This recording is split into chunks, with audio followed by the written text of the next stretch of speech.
여러분들 혹시 전쟁에서 패배한 국가가 어떻게 되는지 알고 계신가요?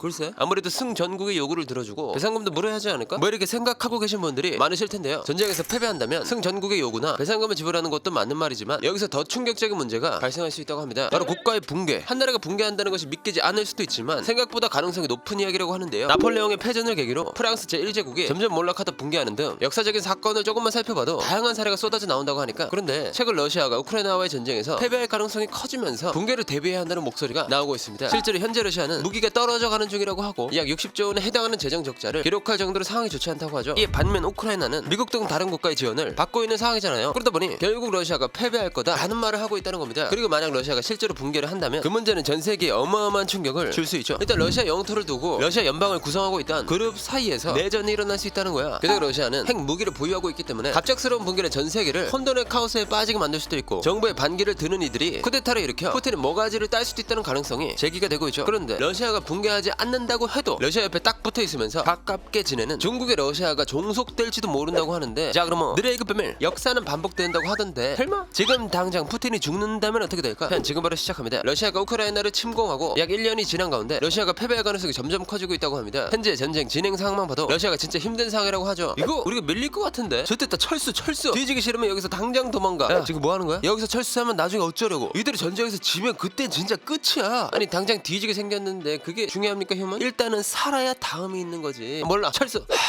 조졌네 이거. 내 계산은 이게 아닌데 이러다가 러시아 망하게 생겼네. 뭐 이런 식으로 우크라이나의 거센 저항에 전쟁이 러시아의 생각보다 너무 길어진 겁니다. 2022년 11월 10일에는 러시아군이 우크라이나의 헤르손 지역에서 철수하는 일이 있었기도 하고, 러시아는 지금 전 세계적으로 압박이 이어지는 중이잖아요. 또 우크라이나에는 여러 우방국의 지원이 계속되고 있으니 러시아의 상황은 진짜 빡셀 수밖에 없는 거죠. 아니 미국만 보더라도 우크라이나에 엄청난 지원을 하고 있다고 하니까 2022년 12월 21일 미국은 우크라이나에 18억 5천만 달러, 한화로 약 2조 3천억 원의 군사 지원을 약속했습니다. 또 2023년 예산안에는 449억 달러, 한화로 약 55조 6천억 원 규모의 우크라이나 지원금이 포함되어 있다고 하죠. 그러다 보니 전쟁은 소모전 형태로 바뀌고 있는 상황이라고 합니다. 아무리 러시아가 강력한 군사력을 가지고 있다고 하더라도 국제적으로 고립된 상황에서 이런 일이 벌어지면 러시아도 힘들 수밖에 없죠. 이로 인해 군비 지출이 엄청나게 증가했고 현재 러시아의 재정 상태가 심각한 상황이라고 하는데요. 2022년 러시아의 재정 적자가 약 483억 1,500만 달러, 한화로 약 59조 8천억 원이 된다는 거야. 여기 2022년 12월 5일부터 주요 7개국 G7을 중심으로 러시아산 원유 가격 상한제를 도입하면서 러시아는 앞으로 재정적 타격이 더욱 심각해질 거라고 하죠. 결국 이런 상황들 때문에 러시아가 패배할 가능성이 높다라는 목소리가 커지는 중이라고 하는데, 한쪽에서는 러시아가 단순히 패배하는 것에서 끝나지 않는다는 주장이 나오고 있다고 합니다. 2023년 1월 8일 미국 러트거스 대학교의 정치학과 교수인 알렉산더 모틸은 외교 전문지 포린 폴리시에 충격적인 글을 게시했습니다. 이 글의 제목은 지금이 러시아의 붕괴를 준비할 적기로, 내용을 조금 살펴보자면 러시아가 패전 이후에 붕괴할 수도 있다고 하네. 이 주장의 근거로는 시간을 거슬러 올라가 프랑스 제1제국이 나폴레옹의 패전을 계기로 점차 몰락하여 붕괴하는 등 전쟁, 혁명, 경제 위기 등의 사건 이후 국가가 붕괴한 사례가 많다는 것이었습니다. 그래도 이것만으로는 러시아가 쉽게 붕괴할 거다라는 생각이 들지는 않잖아요. 하지만 최근 러시아 상황을 보면 이 주장이 아예 근거 없는 말은 아니라는 것을 알 수 있다고 하죠. 아니 전쟁 초기 80%였던 전쟁 지지율이 25%로 떨어졌다는 기사가 나왔다는 거야. 심지어 최근에는 러시아 지도층들도 분열하기 시작했다고 하는데, 2022년 10월 6일에는 우크라이나에 나가 있는 러시아의 점령지 관료가 내가 상황을 이렇게 만든 국방부 장관이었으면 나한테 총을 쐈을 거다 라고 말했다고 합니다. 또 러시아 용병 단체인 바그너 그룹이라는 것이 있다고 하거든요. 근데 이 바그너 그룹과 러시아 정부 사이에 계속 미미한 긴장감이 흘러버려 2023년 1월 10일 바그너 그룹은 우크라이나의 솔레다르를 완전히 점령했다라고 말했습니다. 그러나 바로 다음날 러시아 국방부는 러시아 정규군은 솔레다르에서 작전 진행 중이라면서 바그너 그룹의 주장과는 모순 되는 말을 하면서 사이가 나쁜 모습을 보여주고 있다고 하죠. 이 말은 러시아 내부에서는 이미 분열이 시작되었다는 거고, 이런 상황에서 전쟁에 패배한다? 그럼 진짜 붕괴 시작점이 될 수 있다는 거지. 결국 러시아는 무엇보다도 국가를 유지하기 위해 이 전쟁에서 절대 패배하면 안 된다는 겁니다. 하지만 앞에서 설명해드렸던 것처럼 지금 러시아의 상황이 전쟁을 계속하기는 좀 그래. 그러다 보니 러시아는 어쩔 수 없이 종전을 하더라도 자신이 유리한 조건을 가져올 필요가 있었습니다. 실제로 러시아는 종전 협상을 원한다고 말하면서도 들어줄 수 없는 요구를 하는 중이라고 하죠. 러시아가 종전을 위해 내건 조건을 살펴보면, 먼저 러시아는 2022년 9월에 루한스크, 도네츠크, 자포리자, 헤르손의 4개 주를 강제로 병합했잖아요. 이 땅들이 러시아가 차지했다는 것을 그만 인정하라는 말을 하고 있습니다. 러시아 입장에서는 이 땅이라도 제대로 챙겨야 종전을 하더라도 국민들에게 우리가 이런 성과를 냈다 하면서 민심을 진정시킬 수 있기 때문이죠. 이와 반대로 우크라이나는 종전을 위한 요구 조건으로 러시아가 강제로 병합한 4개 주를 반환하고 2014년에 강제 병합한 크림반도 패배한다도 반환하라고 요구하고 있는 상황입니다. 한마디로 둘의 입장이 전혀 다른 상황인 거죠. 야 내가 진짜 좋은 제안 하나 할게. 내가 병합한 4개 주 있지. 그거 넘겨주고 종전 얘기 좀 해볼까?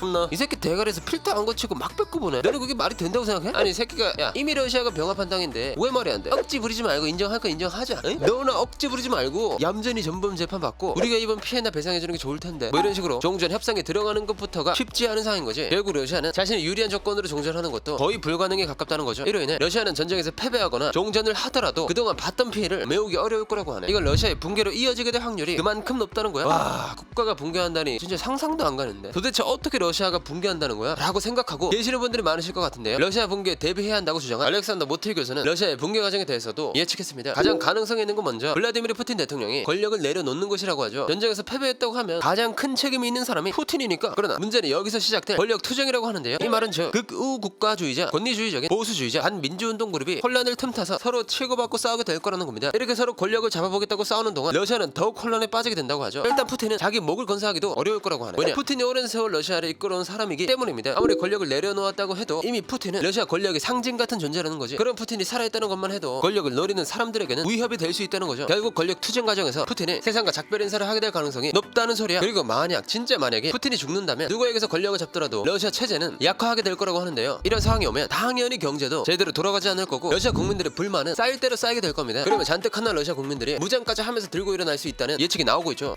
무장한 상태로 시위하는 국민이라 이것만 해도 국가가 엄청나게 위태로울 것만 같은 느낌이 아주 강하게 오는데 여기서 발생할 수 있는 문제는 여기서 멈추지 않았습니다. 아니 러시아 연방을 구성하는 자치공화국이 더 큰 자치권을 요구할 수 있다고 하네. 러시아는 독립된 한 국가가 아니라 연방국이라고 알고 계실 겁니다. 여기서 말하는 연방이란 여러분들도 아시다시피 자치권을 가진 여러 국가가 공통된 정치 이념 아래에 연합하여 구성하는 국가를 말하죠. 당연히 러시아 안에도 여러 자치국가가 존재하고 있다고 하는데 이 자치국가들이 지금까지보다 더 큰 자치권을 추구할 가능성이 있다는 거지. 뭐 러시아 내부에서 서로 권력을 가지고 싸우고 있으면 자치국가들은 불안할 거 아니에요. 그러다 보니 러시아 영향력에서 조금이라도 벗어나려고 할 수 있다는 겁니다. 특히 타타르스탄, 바시코르트스탄, 체첸, 다케스탄, 사하 등이 더 큰 자치권을 추구할 가능성이 높을 거라고 하죠. 이게 진짜 심각해질 경우 러시아의 정치, 경제, 사회적인 불안정에서 벗어나기 위해 러시아에서 독립을 하고자 하는 결과까지 이어질 수 있다고 합니다. 쉽게 말하자면 러시아가 그냥 조각조각 찢어지는 일이 벌어질 거라는 소리지. 이런 식으로 러시아가 붕괴한다면 큰 혼란이 찾아올 거라고 하는데요. 일단 러시아에서 내전이 일어날 가능성이 굉장히 높아질 거고 이후 러시아가 붕괴한다면 러시아의 넓은 영토들이 그대로 주인 없는 땅이 된다고 합니다. 그렇게 되면 러시아를 구성하던 여러 그룹이 이걸 가만히 보고 있을 리가 없지. 어떻게든 서로 더 넓은 땅을 차지하기 위해서 폭력을 행사하며 경쟁할 가능성이 커지게 되겠죠. 이 말은 즉 러시아의 붕괴가 새로운 전쟁들이 시작되는 계기가 된다는 겁니다. 게다가 러시아에는 아주 위험한 녀석이 존재하고 있잖아요. 바로 핵무기. 핵무기는 하나로도 어마무시한 피해를 주기 때문에 엄격하고 살벌하고 삼엄한 관리가 필요하죠. 그런데 핵무기를 보유한 러시아가 붕괴하는 일이 발생한다? 이건 사실상 핵무기에 대한 관리가 제대로 되지 않을 거라는 소리나 마찬가지인 거야. 심지어 러시아는 전 세계에서 핵탄두가 가장 많은 국가라고 하는데요. 스톡홀름 국제평화연구소에 하면 2022년 1월을 기준으로 러시아 핵탄두 보유량만 해도 무려 5,977개, 이건 5,428개를 보유한 미국보다 500여 개가 많은 수치인 겁니다. 이로 인해 핵무기로 인한 위협이 엄청나게 증가할 거라고 하죠. 결국 러시아뿐만이 아니라 전 세계가 혼란에 빠질 거라는 건데 그런 일들을 막기 위해서는 주변 국가들의 도움이 필수라고 합니다. 발트해부터 시작해서 중앙아시아까지 러시아 국경을 따라 존재하는 국가들이 러시아 내부의 불안정이 확산하지 않도록 관리해야 한다고 하죠. 그리고 러시아 연방에서 새롭게 독립한 국가들이 온건하게 행동할 수 있도록 도와야 한다고 하는데 이렇게 러시아가 붕괴하면 러시아 내부는 물론이고 다른 국가들까지 문제가 커지는 걸 막기 위해 동원될 만큼 그 문제가 매우 심각하다는 거지. 아 그거 진짜 끔찍한 일이네. 그런데 러시아가 꼭 붕괴한다는 건 아니잖아. 그때는 어떻게 되는데? 라고 생각하고 계시는 분들이 많으실 텐데요. 뭐 러시아가 어떻게든 이악 물고 생존할 수도 있지만 만약 러시아가 그 혼란을 버티고 붕괴하지 않더라도 혼란스러운 상황이 나타날 수 있다고 하네. 나 이러다 죽을 것 같아. 제발 나 좀 도와줘. 아우 머리 이게 뭐야? 가만히 두면 진짜 죽게 생겼잖아.